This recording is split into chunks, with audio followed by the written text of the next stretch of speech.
Red line اسلام آباد studio سے بڑی خبریں آپ کے سامنے ہم تجزیے کے طور پر لے کے آئیں گے، معلومات بھی آپ کے سامنے رکھیں گے۔ آغاز میں ہم آپ کو بتا دیں کہ قتل و غارت گری ہوتی رہتی ہے، لیکن بہت کم قتل کے کیسز ایسے ہوتے ہیں جس کے اوپر شہر کا صدر اور وزیر مملکت برائے داخلہ بیٹھ کے اکٹھے پریس کانفرنس کریں۔ ایسا ہی قتل سردار فہیم کا تھا، جس کا آفیشیل بیان جس کے اوپر یہ ہے کہ قاتلوں کو گرفتار کر لیا گیا۔ یہ ایک ڈاکے کی واردات تھی۔ بہرحال سوالات اس کے اوپر ہیں جو ہم اس پروگرام میں اٹھائیں گے۔ جواد طارق صاحب ڈی اے جی اسلام آباد ہمیں جوائن کریں گے پروگرام کے ایک حصے میں۔ ہم نے پاکستان تحریک انصاف کے اوپر فوکس کرنا ہے، ہماری ٹاپ سٹوری ہے جس میں پاکستان تحریک انصاف کے اندر کی جو دراڑیں تھیں اور جو لوگ اس کو وارن کر رہے تھے دراڑیں پڑ رہی ہیں، ان کی بہت ساری فورکاسٹ سچ ہوئی ہیں، دراڑیں بڑھ رہی ہیں۔ اب تو آپ کو پارٹی کی سیاسی اور حکومتی قیادت کے درمیان کھلے عام جنگ نظر آ رہی ہے۔ دوسری طرف علیمہ خان جب بھی باہر آ کے بات کرتی ہیں وہ فساد کی بات کرتی ہیں۔ علیمہ خان نے آ کے کہا ہے کہ عمران خان نے کہا ہے کہ عاشورہ کے بعد ایک اور ملک گیر قسم کی تحریک چلائی جائے گی۔ شیر افضل خان مروت صاحب رکن قومی اسمبلی ہمارے ساتھ موجود ہیں، ان سے ہم بات کریں گے۔ انہوں نے علیمہ خان کو فساد کی جڑ قرار دیا تھا۔ اب کوٹ لکھپت جیل میں سے جہاں پر پنجاب کی قیادت قید ہے، شاہ محمود قریشی وہاں پر موجود ہے، انہوں نے خط میں کہا ہے جی کہ آپ کو ڈائیلاگ کرنا ہے۔ تو مروت صاحب سے پوچھیں گے کہ ڈائیلاگ کی کتنی گنجائش موجود ہے۔ بلوں کا مسئلہ بھی ہمارے سامنے ہے جی۔ حکومت ایک طرف سے کہتی ہے کہ بجلی کے ریٹ کم ہوئے ہیں، گیس کے ریٹ اوپر بڑھاتے ہیں، گیس کے ریٹ کا اثر پڑتا ہے ان بجلی بنانے والے جو نظام ہے جو گیس سے چلتے ہیں، تو وہ جو بجلی بنا رہے ہیں اس سے 1 روپیہ اضافہ ہو جاتا ہے، تو 1 روپیہ کم ہوتا ہے اور 1 اضافہ ادھر سے بڑھ۔ یہ بھی ہم نے دیکھنا ہے کہ سولر پینلز کے اوپر پالیسی جو ہے وہ بس زگ زیگ کر رہی ہے۔ تو سردار اویس لغاری ہمارے ساتھ موجود ہوں گے۔ سٹارٹنگ ویڈیو شیر افضل خان مروت صاحب، آپ نے علیمہ خان کو فساد کی جڑ قرار دیا۔ میں اس قضیے میں نہیں جاتا، اگر آپ وضاحت کرنا چاہیں تو ٹھیک ہے، لیکن ڈائیلاگ کون نہیں چاہ رہا ذرا اس کے اوپر ہے نا، کیونکہ میں جب اسٹیبلشمنٹ سے بات کرتا ہوں اور کل میں نے پروگرام میں بتایا کہ اسٹیبلشمنٹ واضح انداز سے میں بتاتی ہے، میں ٹاپ رینکنگ بندوں کی بات کر رہا ہوں کہ ہم نے براہ راست بات نہیں کرنی۔ اگر ہم اپنے ایک بہت اعلیٰ افسر کا ٹرائل کر رہے ہیں کہ وہ سیاست میں ملوث رہا، تو ہم کیوں سیاست کے اندر جائیں گے؟ حکومت کے ساتھ بات کریں، we open to it. Dialogue کون نہیں چاہتا جی آپ کی پارٹی میں؟ بہت شکریہ طلعت صاحب۔ ویسے ایک تصحیح تو میں کر دوں ابتدا میں کہ میں خود چشمدید گواہ رہا ہوں ہمارے ساتھ ان کے ڈائیلاگ کی، ٹھیک ہے، لہٰذا ماضی میں یہ ہوتے آئے ہیں۔ اور جو بات ابھی کوٹ لکھپت جیل سے آئی ہے، یہ میں نے بھی اس کا میں سب سے بڑا ایک ایکسپوننٹ تھا۔ میں بھی یہ کہتا آیا تھا کہ مسائل کا حل جو ہیں وہ صرف اسٹیبلشمنٹ کے ساتھ بات چیت میں نہیں ہے، بلکہ جب تک کہ ہم سیاسی قوتوں کے ساتھ بھی مل بیٹھ کے اپنے لیے اور ان کے لیے مستقبل اس خط میں سیاسی قوتوں کا ذکر ہے، اس پولیٹیکل ڈائیلاگ کی بات جی یہی بات انہوں نے کی ہے۔ ابھی تک جو یہ اپروچ تھی کہ یہ بات صرف اسٹیبلشمنٹ سے کرنی ہے، ایک وقت آیا کہ جب میں ہی اس کا محرک بنا، اگر آپ کو یاد ہو اسمبلی میں اٹھا اور پھر اسپیکر صاحب نے بھی کمال مہربانی کرتے ہوئے یہ میزبان بن گئے اور حکومت اور ہمارے درمیان ڈائیلاگ شروع ہوئے۔ ابھی مجھے بتائیں آپ کون نہیں چاہتا؟ دیکھیے کس کے مفاد میں؟ خان صاحب کو جو باور کرایا جاتا ہے جیل میں، وہ مخصوص نقطہ نظر سے ان کی بریفنگ کی جاتی ہے تاکہ وہ ہی نتیجہ خان صاحب ڈیرائیو کر سکے جو وہ لوگ چاہتے ہوتے ہیں۔ ابھی تک تو خان صاحب کو یہی بتایا گیا اور خان صاحب بھی کسی حد تک یہی ذہن رکھتے آئے ہیں کہ اختیار جو ہیں وہ اسٹیبلشمنٹ کے پاس ہیں اور اسٹیبلشمنٹ سے بات ہوگی۔ لیکن اسٹیبلشمنٹ نے گزشتہ جب ہمارے ڈائیلاگ شروع ہوئے تھے تو یہ بات واضح کی تھی کہ ہم حکومت کو دھوکہ نہیں دے سکتے ہیں اور حکومت کے نمائندے اس میں موجود ہوں گے۔ اگر کسی پہ آپ معترض ہیں تو ہم ان کو ریپلیس کر کے آپ کی مرضی کے بندے لا سکتے ہیں۔ میرا خیال ہے کہ ابھی جو وزیر اعظم صاحب نے جو دعوت دی ہے مذاکرات کی، اس دعوت کے نتیجے میں کوٹ لکھپت سے یہ انیشیٹو اس لیے شروع ہوئی ہے کہ وہ اب چونکہ سب سے زیادہ تو وہ بھی سفر کر گئے، وہ بتانا چاہتے ہیں کہ جی آپ صحیح ادراک کریں، یہ ضد اور یہ اسٹیبلشمنٹ کے ساتھ ہی بات چیت جو ہیں اس سے مسئلہ حل ہونے والا نہیں ہے۔ اگر میں کہتا کلامی کوٹ لکھپت میں جیل میں بیٹھے ہوئے ہیں، ان کو اگر یہ پتہ ہے تو عمران خان جو جیل میں بیٹھا ہوا ہے، جس کے ساتھ نسبتاً زیادہ ملاقاتیں ہوتی ہیں، نسبتاً زیادہ صحافیوں کے ساتھ انٹریکشن کبھی کبھی ہو جاتا ہے ان کا، وہاں پر ایسا انٹریکشن نہیں ہوتا, ان کی رپورٹنگ بھی زیادہ ہوتی ہے. وہاں پہ ایکسس زیادہ ہے, وہاں پہ ایکسس زیادہ ہے. کوٹ لکھپت میں ایکسس زیادہ ہے, وہ انتظامیہ کی ایکسس زیادہ ہے. اب نہیں, سب کی فیملیز کی ایکسس ہیں. اور یہاں پر میرا خیال ہے دیکھیں وہاں پہ مختلف نو لوگ ملتے ہیں. چلے, اگر ان کی طرف سے بیان آ رہا ہے اور آپ بھی یہ فرما رہے ہیں جو پارٹی کے ساتھ ہمیشہ رہے, پارٹی کی جو مین قیادت ہے, بیرسٹر گوہر کی میں بات کروں, وہ بھی یہی بات کر رہی ہے. جب علیمہ یہ بات کرتی ہے کہ اب ہم نے ایک ملک گیر تحریک چلانی ہے, تو یہ اس کے اندر فٹ ان نہیں ہوتا. دیکھیں یہ بات جو انہوں نے کی ہے یہ اس کی اپنی بات تو نہیں ہو سکتی ہے. لازماً خان نے جب یہ 2 ہفتے کے لیے مؤخر کی تھی, اصل چیز یہ ہے کہ خان صاحب کو ابھی بھی جو قیادت ان تک رسائی رکھتی ہیں, انہوں نے یہ باور کرایا ہوا ہے کہ ہم ان کنٹرول ہیں اور ہم اس قابل ہیں کہ ہم ڈیلیور کر سکیں. تو عمران کو یہ نہیں پتا کہ اگر ان کنٹرول ہوتے تو وہ جیل سے باہر ہوتے؟ جو کہ نہیں, دیکھیں خان صاحب اتنا تو پتا ہونا چاہیے نا, اگر ان کنٹرول ہوتے, مطلب آپ کو اگر میں کہوں کہ آپ ان کنٹرول ہیں, پھر آپ مجھے پانی کا گلاس بھی نہ لا کے دے سکیں, تو پھر میرے ذہن میں شک تو ہوگا نا. یہ کافی لمبے عرصے سے جیل میں. میرا خیال ہے کہ وقتاً فوقتاً اپنی ناکامیوں کی ذمہ داری بھی یہ خان پہ ڈالتے آئے ہیں. مثال کے طور پہ آپ کو یاد ہوگا 26 نومبر کو جب یہ واقعات ہوئے, ہم خان کی رہائی سے تھوڑی ہی دور تھے. رہائی سے تھوڑی دور؟ بالکل, یہ ڈیل ہو چکی تھی. اور جب یہ 26 نومبر کو فائرنگ ہوئی, اور جس کے بعد جو ہے سیاسی یعنی احتجاج کی سیاست نے ملک میں فرسٹ ٹائم ایک نیا ٹرن لیا, تو اس وقت بھی بہت ساری چیزیں ایسی تھی کہ خان صاحب کے خواہش کے باوجود ہم وہ ڈیلیور نہ کر سکے. خان صاحب کی خواہش تھی کہ ہم سنجانی پہ رہ جاتے, ٹھیک, اور یہ کنوے بھی کیا تھا. مختصر یہ کہ موجودہ وقت میں پارٹی کا سب سے بڑا مسئلہ اور المیہ یہ ہے کہ پارٹی کوئی دور رس فیصلے نہیں کرتی ہے. آج کے لیے آج کا فیصلہ, کل کے لیے کل کا فیصلہ, پرسوں کے لیے پرسوں کا فیصلہ, یعنی روزمرہ کی بنیادوں پہ فیصلے تبدیل ہوتے ہیں. آج کسی کا بیان آ گیا تو اس بیان کے تناظر میں سابقہ ساری پالیسی چینج ہو جاتی ہے. نمبر 1. نمبر 2 بات یہ ہے کہ بڑی ہی خیانت ہوتی ہے خان کو بریف کرنے میں, اور خان کا صحیح پیغام ورکر یا پارٹی تک پہنچ. علیمہ کی طاقت کیا ہے؟ کہ اپیرنٹلی آپ نے کہا ہے کہ فساد کی جڑیں, سیاسی فساد کی بات کریں, آپ کون سا میں یہ سمجھتا ہوں کہ محترمہ علیمہ خانم جو ہیں اس کی عملی طور پہ پی ٹی آئی کے لوگوں کو پتہ نہیں ہے, عملی طور پہ اس کی کوئی سیاسی طاقت نہیں ہے. خان نے اعلان میں کہا تھا کہ ان کو پارٹی کے مسائل پہ یا مسئلوں پہ قطعاً انوالو نہ کرے. آپ نے پہلی مرتبہ بات کی تھی, بیرسٹر گوہر نے کل کنفرم بھی کیا ایک پروگرام کے اندر. تو لہٰذا یہ جو ابھی پارٹی میں ہیں, دیکھیں پاکستان تحریک انصاف کے لوگوں نے محترمہ علیمہ خانم کے حوالے سے میں نے جو گفتگو کی تھی, اس پر تقریباً 4 ماہ سے میری گالم گلوچ ہو رہی ہے کہ کیوں آپ نے خان کی بہن. ان کو میں نے یہ بتانا تھا کہ میرا جو نکالا جانا ہے وہ محترمہ کی رہین منت ہے. قصور کیا ہے؟ نمبر 1. نمبر 2, میرا نکالا جانا ورکر میں مایوسی کا باعث بنا.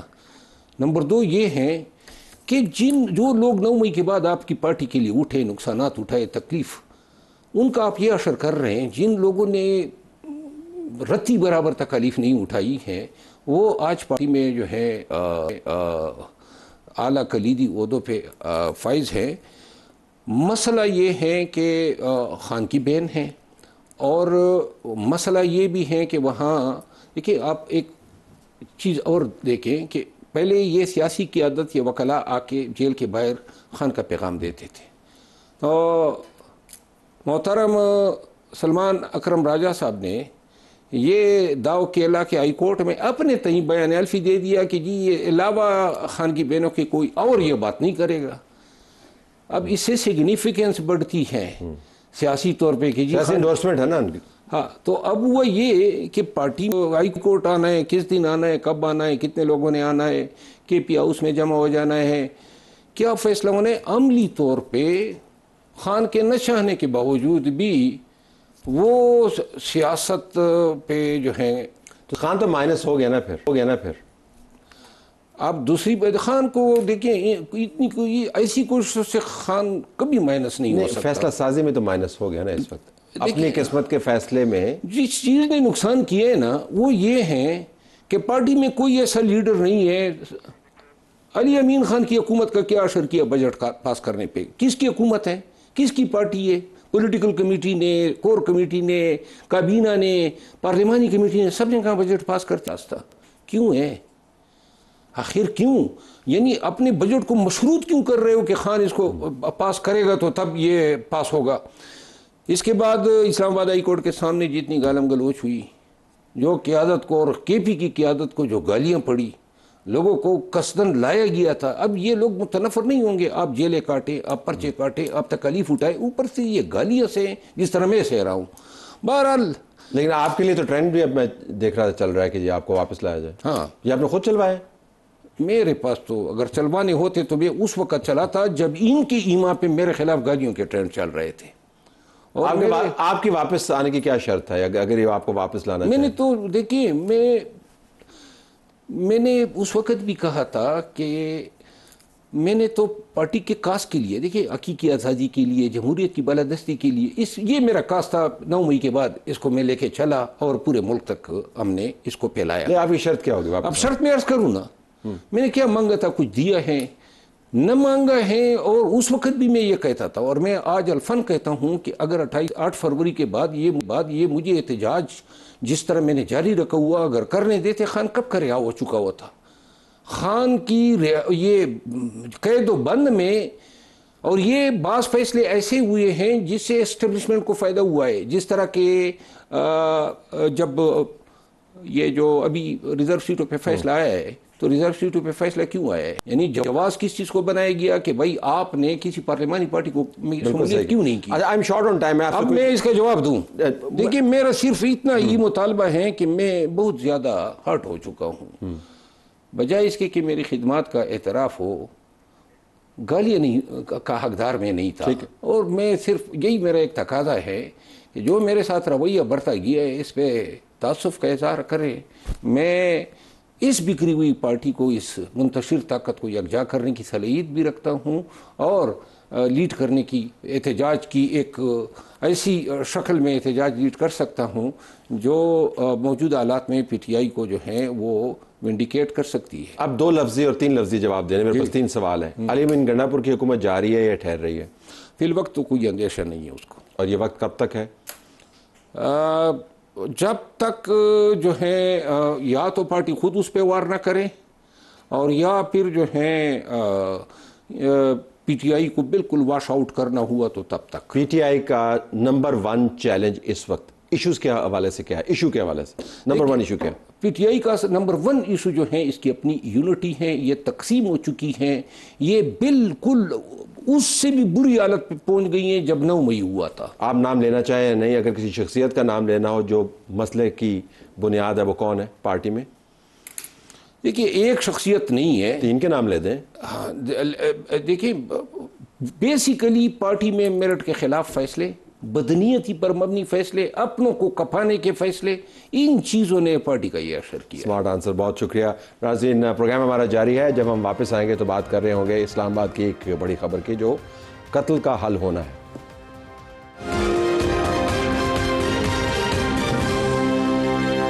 اسلام آباد کا ایک ہائی پروفائل مرڈر، سردار فہیم کا قتل، پولیس نے اس کو سالو کیا. آج وزیر مملکت برائے داخلہ طلال چودھری آئی جی صاحب کے ساتھ بیٹھ کر انہوں نے پریس کانفرنس کی. ہم کچھ سوال اس کے حوالے سے پوچھنا چاہ رہے تھے. جواد طارق صاحب جو D A G Islamabad ہے، he is graciously agreed to be in the studio. بہت شکریہ جی، آپ نے ہمیں جوائن کیا. مبارک ہو آپ کو. Another profile high profile murder جس کے بارے میں بہت ذرا بات ہو رہی تھی اسلام آباد میں، وہ سالو ہوا. موٹیوز کیا تھے ان کے قتل کرنے والوں کے؟ بیسیکلی یہ جو 2 انڈیویجولز جو ان کے گھر میں داخل ہوئے، جنہوں نے بڑا بروٹلی ان کو مرڈر کیا، یہ بیسیکلی اس گھر کے اندر واردات کی نیت سے انٹر ہوئے.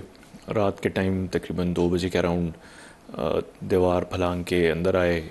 ایک دروازے سے انہوں نے گھسنے کی کوشش کی، نہیں انٹر ہو سکے. پھر دوسرے دروازے سے انٹر ہوئے. جب وہ انٹر ہو گئے تو جو وکٹم تھے ان کے ساتھ ان کا آمنا سامنا ہو گیا. وہاں پہ ایک سکفل ہو گئی. تو اس کے بعد اس دوران انہوں نے ان کو بیسیکلی ٹارچر کیا. تو مکمل خالی تھا یہ گھر؟ کوئی نوکر چاکر کوئی بھی نہیں جی. ہی واز لیونگ الون اس ٹائم پہ. جی جی. تو میں دیکھ رہا تھا سی سی ٹی وی فوٹیج سے ہمیں کچھ پتہ چلا. اس میں ایک بیان میں آج دیکھ رہا تھا کہ سی سی ٹی وی فوٹیج سے کچھ نہیں ملا. Is that true? نہیں, سی سی ٹی وی فوٹیجز کے تھرو ہی ہم نے بیسیکلی ان کو ٹریک کیا. جی جی. تو یہ انڈیویجولز جو ہیں یہ ان ڈاکے میں پھر چیزیں ویزیں لے کے گئے وہاں سے؟ جی, کچھ کیش اٹھایا تھا, اس کے علاوہ اور کوئی اس طرح سے جیولری یا اور کوئی چیزیں تو نہیں تھیں ان کے پاس, لیکن کچھ کیش تھا جو وہ وہاں سے لے کے چلے گئے تھے. تو لیکن جس انداز سے جو ان کے اوپر ظلم کیا, عموماً ڈاکو ایسا کرتے نہیں ہیں. جی جی. مطلب آپ خود پولیس میں تو ذرا عمومی ایک آپ سے مشاہدہ شیئر کر رہا ہوں. اس کی کیا وجہ تھی؟ اٹس آلموسٹ لائک کہ ان کی کوئی ذاتی دشمنی اور اناٹ ڈیولپ ہو گئے. نہیں, وہ بیسیکلی اس طرح سے ہوا کہ یہ ان کی جب آپس میں سکفل ہو گئی تو وہ ایک قسم کا ان کو اوور پاور نہیں کر سک رہے ہوں گے. 2 بندے تھے اور وہ ایک تھے, تو انہوں نے پھر جو ان کے ہاتھ میں ٹولز تھے اس سے بیسیکلی ان کو مارنا شروع کیا. اور پھر وہ سچویشن اس لیول پہ چلی گئی کہ انہوں نے ان لوگوں کو, ان دونوں کلپرٹس نے جو ہے وکٹم کو باندھ دیا اور مزید ٹارچر کیا کہ چیزیں مانگنے کے حوالے سے, چیزوں کے اس کے حوالے سے. کند آلے کے ساتھ یا تیز دھار آلے کے ساتھ؟ پہلے کند آلے سے کیا لوہے کی سلاخ ماری؟ جی, ایک بلنٹ ویپن اور شارپ ویپنز دونوں یوز ہوئے تھے. تو یہ جو دونوں ہیں, ایک سرگودا سے گجرانوالہ سے, یہ کسی گینگ کا حصہ ہے کیا؟ کیونکہ اسلام آباد کے سٹیزن جو ہے جاننا چاہ رہے ہوں گے کہ مطلب کیا یہ فریک کیس تھا, یہ ویسے ڈرفٹ کرتے ہوئے سڑک کے اوپر آ گئے یا کیا کیا, یا کوئی گینگ ہے یہ کیا؟ یہ بیسیکلی دونوں آپس میں ایک دوسرے کے ساتھ کنیکٹڈ تھے, رشتہ دار بھی ہیں, آپس میں ایک دوسرے کے ساتھ کنیکٹڈ تھے. پہلے سے ان میں سے ایک جو ہے وہ پہلے سے ریکارڈڈ ہے, پہلے جیل جا چکا ہے رابریز میں اور برگلریز میں. تو اس طرح سے یہ انہوں نے ایک پراپر ریکی کر کے اس کے بعد اس گھر کو پک کیا اور پھر اس میں. تو آپ نے تفتیش کی ہوگی اسی گھر کو کیوں سلیکٹ کیا؟ اسلام آباد میں اگر خاموش گھروں کی آپ تفصیل دیکھیں تو بہت سارے خاموش گھر ہیں, لوگ اندر رہتے ہیں, پتہ نہیں چلتا آوت جاوت. یہ گھر کیوں؟ چونکہ اس بیڈ لک نہیں, ان لوگوں نے تھوڑا سا اس طرح سے ریکی جس حساب سے کرتے ہیں لوگ کہ جی کس گھر میں موومنٹ کتنی ہے, لوگوں کا آنا جانا کتنا ہے, تو یہ چونکہ اکیلے رہ رہے تھے اس گھر کے اندر اور نہیں تھے, تو اس وجہ سے ان کو تھوڑی سی وہ والی موسٹ لائکلی فیل آئی ہوگی کہ جی یہ ایزی ٹارگٹ ہے جہاں پہ ہم انٹر ہو سکتے ہیں. اور ہے بڑا مین اسٹریم ایریا, آل دا مور ریزن اس کے ساتھ ایک high security zone in the sense ہے, جڑی ہوئی ہے, پرانا علاقہ ہے, بڑے بڑے گھر ہیں, ایک آدھ ایمبیسی بھی ساتھ لگی ہوئی ہے, ایک انٹرنیشنل ملٹی لیٹرل باڈیز ان کا آفس بھی ساتھ ہے, مطلب وہ علاقہ ہے. یہ آپ کو کیا بتاتا ہے کہ کیا کوئی کرائم کا پیٹرن ایسا ڈیولپ ہو رہا ہے کہ پہلے پیریفری سے شروع ہوتے تھے, اب مین ایریاز کے اندر آ رہے ہیں؟ سالو تو آپ نے کر لیا, دیٹس فائن, لیکن یہ پیٹرن ہے یا اگین آئی وڈ سے کہ فریک انسیڈنٹ؟ کوئنسیڈنس ہے, چونکہ اتنا زیادہ اتنا ریڈ زون کے قریب یا ان سیکٹرز کے اندر اس طرح کی واردات عموماً پہلے اس طرح سے ہے نہیں, بہت زیادہ نہیں. آبویسلی ہو جاتی ہے انفریکوینٹ قسم کی, لیکن اتنی زیادہ اسپیشلی اس اپارا تھانے کی حدود میں یا سیکریٹریٹ کی حدود میں پہلے اس طرح سے واردات بہت کم ہے. تو یہ ایک بائی چانس تھا کہ اس میں سچویشن اتنی اگلی ہو گئی کہ دوران واردات جو ہے وہ ایک تو انہوں نے کنفیس کر لیا ہے, انہوں نے جی جی مان لیا ہے. اور کیا ممکن ہے کہ یہ کسی پریس کانفرنس میں سامنے آئے؟ کیونکہ عموماً یہی ہوتا ہے کہ ہائی پروفائل مرڈرز کے اندر آپ بتاتے ہیں کہ یہ لوگ تھے, یا ایسا نہیں ہے؟ اب عدالتی کارروائی ہوگی. ہم اس کو جو ہے وہ پراپر جو پروسیجر ہوتا ہے اس کو فالو کرتے ہیں, عدالت کے تھرو جب ریمانڈ لے لیا اور اس کے بعد پھر کسی سٹیج پہ اگر میڈیا کے سامنے لے آئیں, ادروائز ہم اس کو اسی طرح چلاتے ہیں. تو پولیسنگ کے زاویے سے اسلام آباد کے لیے لیسنز لرنڈ کیا ہم نے لرن کیا اس سے پبلک کے لیے اور بطور ڈپارٹمنٹ؟ ہمارے لیے بھی اس طرح سے ہے کہ جی جو اس طرح کے پراپر بعض انڈیویجولز ہیں جو پہلے سے ریکارڈڈ ہیں اس کو ہم ویسے بھی تو روٹین میں ہم ضرور چیک کرتے رہتے ہیں, ان کی فردر انٹیروگیشن کرتے ہیں, دوسرے کیسز میں بھی ان کو انٹیروگیٹ کر لیتے ہیں, بٹ بہت سارے ہیں جو ہم سے مس آؤٹ ہو جاتے ہیں. جیسے یہ بندہ اسلام آباد میں ضرور پھر رہے تھے جن میں سے ایک ریکارڈڈ کرمنل تھا, لیکن وہ پولیس کے ریڈار میں نہیں آ سکا. تو ہمارے لیے یہ لیسن لرن ہے کہ ان کے اوپر ہمیں فردر ورکنگ کی ضرورت ہے. اور سٹیزنز کے لیے یہ ہے کہ اپنے گھر کے سیکیورٹی کے حوالے سے, آلدو ان کے گھر میں سی سی ٹی وی کیمراز لگے ہوئے تھے, بٹ اسٹل ایک انڈیویجول اکیلا رہ رہا ہے تو یا ان کے پاس گارڈ ہو یا کم از کم گھر میں کوئی ایک ملازم ضرور ہو جو سپورٹ میں اس طرح کی سچویشن میں اویلیبل ہو, یا آپ کے ساتھ والے نیبرز کوئی الارم ریز کر سکتے ہوں کسی سچویشن کے اندر جو آپ کو ریسکیو کر سکیں. اب جیسے یہ واقعہ جو ہے رات 2 سے 4 بجے کے درمیان کا ہے, لیکن پتہ صبح دن میں 11 ساڑھے 11 بجے جا کے چلا, تو اگر ٹائملی پتہ چل جاتا تو شاید ان کو میڈیکل اسسٹنس مل جاتی تو وہ سروائیو ضرور کر جاتے. تو thank you so very much. Unfortunate لیکن لیسنز لرنڈ. آپ کا بہت شکریہ. پروگرام بریک کے بعد جب واپس آئیں گے تو اس کے اندر ہم نے بلوں کا تذکرہ کرنا ہے, بڑا ایشو ہے, سولر پینلز کا بھی تذکرہ کرنا ہے. اویس لغاری ہمارے ساتھ ہوں گے. Stay tuned.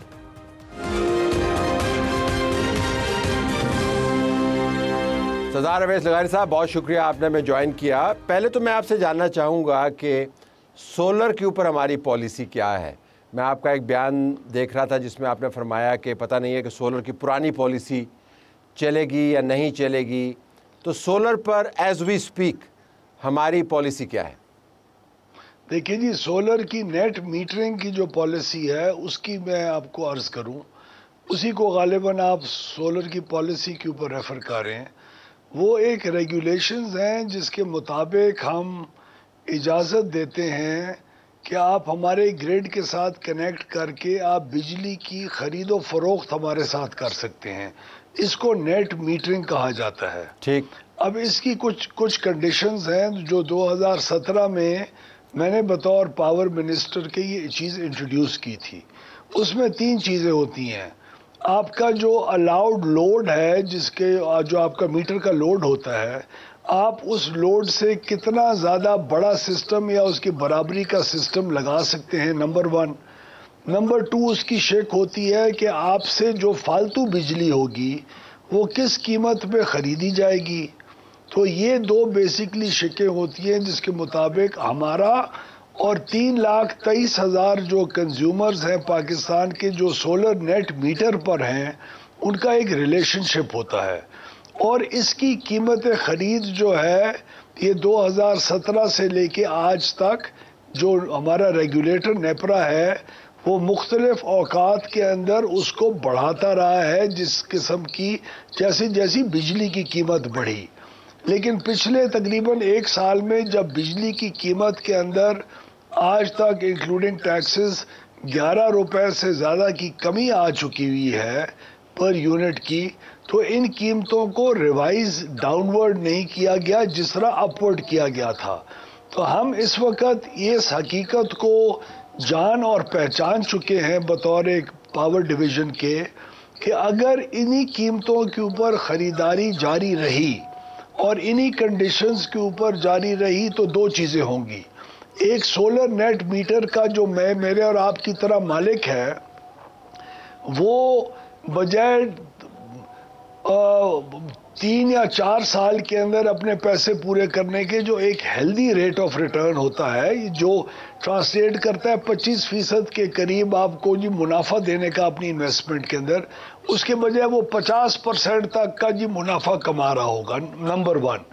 دوسرا یہ کہ اگر یہ قیمتیں جو خرید کی ہیں یہی برقرار رہتی ہیں تو ان کی وجہ سے جو پورے گریڈ کی بجلی ہے جس کے اندر وہ بھی استعمال کر رہے ہیں بجلی جن کے نیٹ میٹرز ہیں, وہ رات کو تو بجلی گریڈ سے ہی لیتے ہیں, ان کی بجلی کی قیمت کے اندر مسلسل اضافہ ہوتا رہے گا. میں آپ کو ایک مثال دوں. آج اگر سولر نیٹ میٹر کے مالکان اس گریڈ کے اوپر کنیکٹڈ نہ ہوتے تو آج آپ کی 2 روپے 63 پیسے بجلی اس وقت فی یونٹ سستی ہوتی. اگر یہی ریٹ رہ گئے تو آپ کی اگلے 2034 تک آپ 4,000 روپے آج سے بھی زیادہ اضافی بوجھ سردار صاحب گزارش سن لیں. سردار صاحب گزارش سن لیں. آپ جنہوں نے سولر پینلز لگائے ہوئے ہیں you are making them sound کہ وہ ڈاکہ مار رہے ہیں غریبوں کی. نہیں, I am not making them sound. نہیں, آپ کہہ رہے ہیں نا کہ ہماری ان لوگوں کی وجہ سے یہ بجلی مہنگی ہوئی ہے. پلیز یہ بہانہ بازی پہلے یہ باتیں ہو چکی ہوئی ہیں پچھلے 6 مہینے میں. نہیں ہوئی نا جی, نہیں ہوئی نا. میں آپ کو بتا رہا ہوں آپ وزیر اعظم یہ فرما رہے ہیں کہ آپ نے ملک میں ریولوشن لے کے آنا ہے. للت بھائی مجھے اپنے آپ کو ایکسپلین تو کرنے دیں. نہیں, میرے انٹرجیکشن سن لیں نا, یہ ٹائم آپ کا ہی ہے. آپ کے وزیر اعظم کہہ رہے ہیں کہ آپ نے ملک میں انقلاب لے کے آنا ہے سولر کا. وہ کس طرح ڈاکہ مار رہے ہیں, کیوں ڈاکہ مار رہے ہیں؟ کیونکہ آپ کہہ رہے ہیں نا کہ ان کی وجہ سے بجلی جو ہے مہنگی ہو گئی ہے. نہیں تو بجلی مہنگی ہوئی ہے نا. نہیں, وہ 500 ارب کی جو چوری ہو رہی ہے اس کی وجہ سے مہنگی ہوئی ہے. میں آپ کے پریشر میں آگے کہوں کہ ان کی وجہ سے کوئی ایفیکٹ نہیں ہوا. نہیں ہوا ہے لیکن وہ مارکیٹ کے فورسز کے مطابق یہ جو 500 ارب کا جی چوری ہے اس کی وجہ سے مہنگی ہو رہی ہے. نہیں صرف اس کی وجہ سے نہیں ہو رہی نا میرے بھائی، مختلف وجہ ہیں. آئی پی پیز کے ساتھ جو ریویو ہم نے کانٹریکٹ کیے، وہ کانٹریکٹ ریویو نہ ہونے کی وجہ سے بجلی مہنگی ہو رہی تھی. میں یہ قطعاً نہیں کہہ رہا، نہ میں نے کسی سٹیج کے اوپر کہا کہ ان لوگوں نے کسی قسم کا ڈاکہ مارا. ہم نے جو ان کو انسینٹیوز دیے اس کا انہوں نے فائدہ اٹھا کے، حق حلال کا فائدہ اٹھا کے اپنے خرچے پہ انویسٹمنٹ کی اور اس کا ایک ہیلدی ریٹرن کمایا. اب جب سولر پینلز کی قیمتیں اور انفراسٹرکچر کی نیچے آئیں اس کی وجہ سے، اور بجلی کی قیمتیں اوپر گئیں اس کی وجہ سے، یہ چیز 9 روپے per unit by back rate ہوتا تھا، آج جی 27 روپے پر یونٹ ہے. یہ اوپر جانے کی وجہ سے، اور بجلی کی قیمتیں جب ہم نے 11 روپے نیچے کی تو یہ 27 روپے کا ریٹ نیچے نہیں آیا جی بائی بیک کا. میں یہ کہہ رہا ہوں جی طلعت بھائی کہ کل آپ آج سے 6 سال بعد اگر اللہ نے آپ کو اور مجھے صحت و زندگی دی تو آپ مجھے کہہ رہے ہوں گے کہ اس وقت اگر تم ایک ریشنل ڈیسیشن میکنگ کے ذریعے ان قیمتوں کو جسٹیفائبل بناتے تو آج ہمارے اوپر مزید بوجھ نہ پڑتا. نہیں میں یہ نہیں کہہ رہا ہوں گا، میں یہ آپ سے گزارش کروں گا 6 سال بعد انشاءاللہ تعالیٰ آپ کی صحت قائم رہے گی اور ملک بھی قائم رہے گا، پالیسی بھی چلتی رہے، میں آپ سے یہ کہوں گا کہ آپ نے اگر ملک کے اندر صحیح معنوں میں انڈسٹریلائزیشن سٹارٹ کی ہوتی تو سرپلس بجلی جس کی وجہ سے آپ زیادہ پریشان ہیں وہ انڈسٹریلائزیشن میں لگتی. آپ کی بجلی کی کھپت زیادہ ہو گئی کیونکہ سولرائزیشن کو آپ نے پش کیا. اب جب لوگوں نے لگانا شروع کر دیا تو آپ نے کہا جی اب ہم نے اس ریولوشن کو کنٹرول کرنا ہے. اگر آپ انڈسٹری کو بڑھائیں، کہہ رہا اور نہ ہی کنٹرول ہوگی، اس سے اتنی ہی بڑھتی جائے گی. آپ کو کس نے کہا کہ کنٹرول ہو جائے گی؟ ہاؤ کین یو سے دیٹ؟ آپ کے پاس آپ کی جو سرپلس چارج ہے، جو آپ کی سرپلس بجلی ہے اس کی کاسٹ زیادہ ہے کیونکہ سولرائزیشن کا کوانٹم بڑھ گیا ہے. اس کاسٹ کو نیوٹرلائز کرنے کے لیے آپ سولرائزیشن کی جو گزارش سنیں نا، بائی بیک جو ہے لے مینز لینگویج، آپ نے وہ پیسے بڑھا دیے ہیں. ہم یہ کہہ رہے ہیں بھائی سرپلس بجلی کو بیچیں انڈسٹریز والوں کو، کیوں نہیں استعمال کرواتے آپ وہاں پہ؟ آپ سے پہلے تو میں کہہ رہا ہوں، میں تو 6 مہینے سے 21-22 روپے پر یونٹ انکریمنٹل جو پاور ہے اس کی اویلیبلٹی کا آئی ایم ایف کے ساتھ بحث کر رہا ہوں. امید ہے جلدی وہ لوگ انشاءاللہ مان جائیں گے. میرے پاس تو 7000 جی میگا واٹ ہے جو میں اگر مارجنل پرائس پہ صرف دوں. آپ نے میرے بیانات پہلے نہیں پڑھے؟ جی پڑھے. ہم تو آئی ایم ایف کے ساتھ اس بحث کے اندر لگے ہوئے ہیں. انشاءاللہ جو انویسٹر ہے وہ نیٹ میٹرنگ سسٹم میں انویسٹ کرتا رہے گا. اور دوسرا طلعت بھائی، یہ نیٹ میٹرنگ یوزرز جو ہیں یہ ہمارے کل 3,83,000 ہیں. آپ کے جو باقی یوزرز ہیں آف گریڈ جو چلا رہے ہیں، جن کے پاس نیٹ میٹرز نہیں ہیں، وہ بھی تو سولر پینلز میں انویسٹ کر رہے ہیں نا. جن کے فلیٹ ہیں کراچی میں یا کوئی اربن ایریاز میں یا دیہاتوں میں، جو سولر نیٹ میٹر کے اونرز نہیں ہیں یا سولر نیٹ میٹر کے اونرز جو ہیں بھی صحیح، ان بیچاروں کی بھی شام کی بجلی مہنگی ہو رہی ہے نا. تو میں نیٹ میٹر یوزرز کے فائدے کی بات کیوں نہ کروں؟ اور اگر میں ریگولیشنز کو اس حد تک چینج کرنے جا رہا ہوں یا چینج کرنے کی پروپوزل بنا رہا ہوں جس پروپوزل کی وجہ سے اور جس کی بنیاد کے اوپر ان کا جو انویسٹمنٹ ہوگی وہ پھر بھی 3 سال کے اندر پوری ہو رہی ہوگی. آج آپ کا انٹرسٹ ریٹ کیا ہے سر؟ ایفیکٹیولی سیونگ اکاؤنٹ میں کتنا ملتا ہے آپ کو؟ 7-8-9% سے زیادہ تو نہیں ملتا. یہ آپ کو 30% کے اوپر اگر اس کا ریٹرن مل رہا ہوگا تو یہ آپ کے لیے برا ہے؟ سیدھی سی بات ہے، ماڑے لوگ ہیں، آپ کے ہاتھ چڑھ گئے ہیں، آپ ان کو درے لگا رہے ہیں. آپ نے بجلی کی تقسیم کار کمپنیاں ہیں جن کا جو نقصان ہے 9 ماہ کے اندر 41 ارب اور 143 ارب روپے تک پہنچ گیا ہے. وہ 41 ارب کے اضافے کے ساتھ 500 بلین کی جو چوریاں، تو گزارش لیں آپ چوریاں تو پکڑتے نہیں ہیں، ڈسکوز کو آپ ہینڈل کرتے نہیں. کون نہیں پکڑتا؟ نہیں پکڑا جی ڈسکوز کو ہینڈل. بھائی اس سال میں please get your figures in order. اپنی ریسرچ ٹیم کو کہیں آپ کو فگرز تو صحیح دیں. اس سال کے میں وزیر اعظم کا فگر کوٹ کر رہا ہوں. Your prime minister says 500 billion rupees worth of theft. That's all of he theft. says that, but please listen to me, please. میں آپ کو سمپل فیکٹس کی بیسس کے اوپر بات کر رہا ہوں. پچھلے سال میں نے اس سال کے اندر 586 ارب روپے کی ریکوری اور چوری کے اندر نقصانات بجٹ کیے تھے، رائٹ؟ یہ فگرز ہیں پڑے اویلیبل. آپ کی ریسرچ ٹیم کو کہیں کیلکولیٹ کر کے آپ کو بتا دیں. اس سال مئی کی 30 مئی تک، 30 جون کے فگرز اب کل پرسوں تک آ جائیں گے، 30 مئی تک میں نے اس 586 ارب روپے کے نقصان کے حجم کو ایک سال میں ڈسکوز کی چوری کم کر کے اور ریکوریز بہتر کر کے 127 ارب روپے کا نقصان کم کیا ہے. ایک سال میں more than 20% reduction in the losses جس کا آپ ذکر کر رہے ہیں. یہ اچھی پرفارمنس نہیں ہے. اس وقت تھیفٹ کا نمبر کیا ہے؟ چلیں نمبر کی بات. اس وقت چوری کا نمبر، تھیفٹ اور ریکوری دونوں کی مد میں ملا کے آپ کو 586 ارب روپے سے 127 ارب روپے کا نقصان 30 مئی تک ہم نے کم کر کے دیا. These are the exact figures.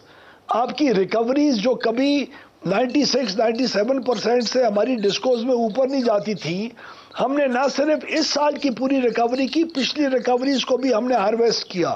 102, 103, 101% میں تو ہماری ریکوری ماشاءاللہ چلی گئی ہے. آپ ریکوری کا فگر دے رہے ہیں، میں آپ سے گزارش کر رہا ہوں کہ مجھے ریکوری کے ساتھ اس سال لوگوں کو واپس کی تھیفٹ کے فگر بھی دے دیں. 110 ارب روپے اس سال ہماری زیرو اوور بلنگ تقریباً ہوئی ہے، اور ہم نے پچھلے سال کا بھی 110 ارب روپے واپس کیا. آپ کی ساری باتیں مان لیں، میں صرف گزارش بار بار کر رہا ہوں کہ ریکوری کے ساتھ تھیفٹ کا فگر بھی دے دیں ایز وی اسپیک. جی تھیفٹ کے اندر بھی پرسنٹیجز کے اندر کمی ہوئی ہے مختلف ڈسکوز کی. میں کہہ رہا ہوں تھیفٹ ہوئی کتنی ہے ابھی تھیفٹ کتنی ہو رہی ہے ایز وی اسپیک؟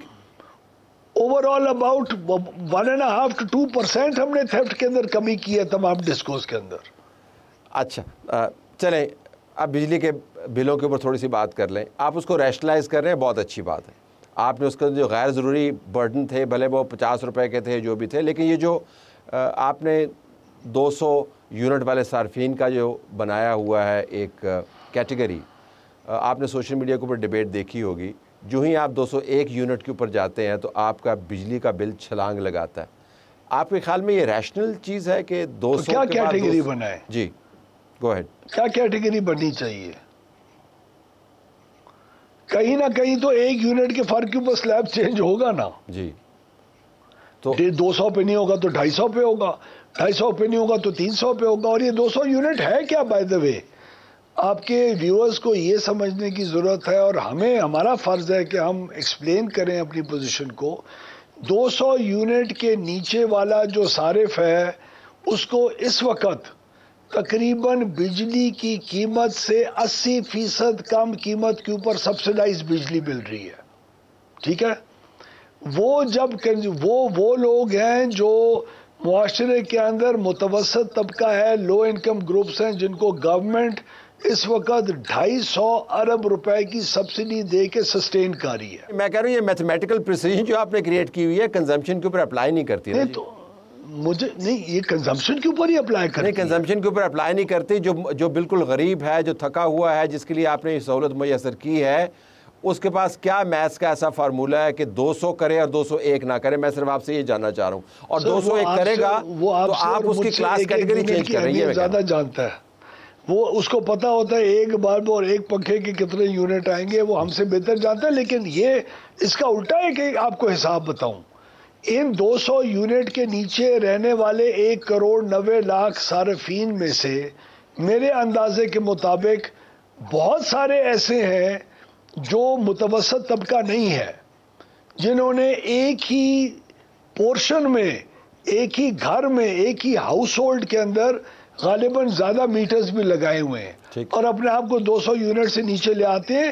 تو یہ بات میں آپ کی 100% تسلیم کرتا ہوں کہ اس سبسڈی حاصل کرنے والے جو طبقہ ہے اس کو ہمیں جو پاورٹی کا انڈیکس ہے جس کے ذریعے ہم سوشل سیکٹر کے لوگوں کو ریلیف دیتے ہیں اس کے ساتھ لنک کرنا چاہیے، اور تمام سلیبز، تمام کنزیومرز کو ایک ہی ریٹ جانا چاہیے، اور سبسڈی صرف ان کو ملنی چاہیے جو واقعی غربت کی لکیر سے نیچے ہیں. لیکن وہ جو نئی تشریح، جو نیا معیار بنا ہے، آپ تو ظاہر ہے ان تمام معاملات سے واقف ہیں، جو نیا معیار بین الاقوامی طور پر بنا ہے، اب انہوں نے معیار ہی چینج کر دیا ہے کہ غریب کا معیار کیا ہے. اس کے اوپر تو آپ کو 44 سے 49% لوگوں کو پاکستان میں یہ بجلی فراہم کرنی چاہیے جو نیا غربت کا معیار ہے بین الاقوامی. جی تو اس وقت آپ تقریباً 70% کو دے رہے ہیں بجلی، وہ اب آپ کو سستی نہیں. اگر آپ غربت کے معیار کے ساتھ کریں گے تو پھر آپ کے نمبرز بڑھ جائیں گے. بڑھیں گے نہیں، تب میرے کنزیومرز کے جو 200 یونٹ سے نیچے ہیں وہ کم ہوں گے. لیکن یہ ڈائنامک بیس لائن ہے نا، یہ چینج ہوتی رہے گی. یہی تو ہم کہہ رہے ہیں کہ آپ بیچ میں 25 یونٹ ایڈ کر دیں نا، تاکہ جو 200 سے لے کے 225 کے بیچ میں رہتے ہیں ان پر یہ لاگو ہوگا. یہ پاسبلٹی نہیں ہے کیا؟ جی جب 225 میں لے کے جاؤں گا تو وہ کہیں گے 225 اور 226 والے میں بیچارے میں کیا فرق ہے. Fair enough. You have a point there. I have to leave it there.